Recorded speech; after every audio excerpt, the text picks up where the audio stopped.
कार्यक्रम कसा आहे, कुठे आहे? मी म्हटलं वरवटला आहे. मग म्हणे वरवट कुठे आहे? म्हटलं शेगाव जवळ आहे. मग म्हणे शेगाव कुठे आहे? म्हटलं रेल्वे स्टेशनवर आहे ते, तू ये.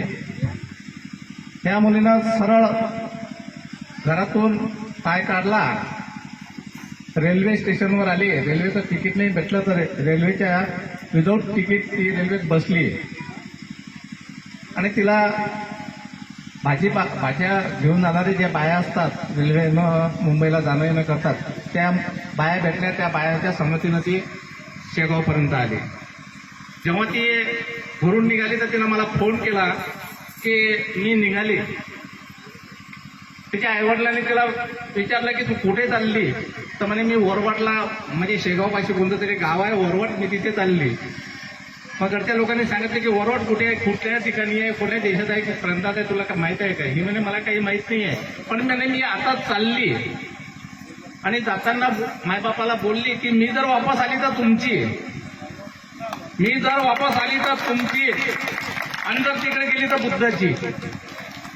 मी घरी परत आली तर तुमची, आणि तिकडच्या तिकडे गायब झाली काही झाली तर म्हणे मी बुद्धाची.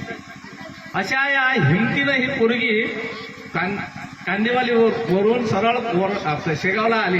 शेगावला येताना तिनं, मग आम्ही या पोरीच्या पाळतोर होतो की हिच्या फोनवर आम्ही लक्ष ठेवून होतो. आणि अचानक रात्री 2 वाजता या पोरीचा फोन आम्हाला स्विच ऑफ आला. आणि प्रश्न मनात आला की ही पोरगी तरुण मुलगी जेव्हा कांदिवलीवरून निघते आणि रेल्वेनं येते, कुठे टीसी पकडणार आहे किंवा कुठे उतरून देईल किंवा एखादा कोणी फोन हिसकून घेईल वगैरे, अशी आमच्या मनात धास्ती तयार झाली. रात्री 2 वाजता गोपाल इंगळे हा माझ्याकडे आला आणि आम्ही दोघांनी आम्ही चिंताग्रस्त झालो की ही तरुण पोरगी कार्यक्रमाला आली आणि कमी जास्त काही झालं तर आपत. आणि डोक्यात एक विचार आला की जर आम्ही आखरीचा फोन त्या पोरीला केला होता, तोच प्रसंग असा पुन्हा अजून वाईट, आमच्या डोक्यात लय वाईट विचार यायला लागले. म्हणून आम्ही शेगावला, तितक्याच रात्री शेगावला गेलो. 2-2:30 वाजता रात्रभर तिथे थांबलो आणि रात्रभर तिच्या फोनवर कॉन्टॅक्ट करत होतो. रात्री 2 वाजता रात्री 4-4:30 वाजता तिचा फोन तिनं ओपन केला आणि आम्हाला थोडंसं खायचं वाटलं की चला पोरगी आहे.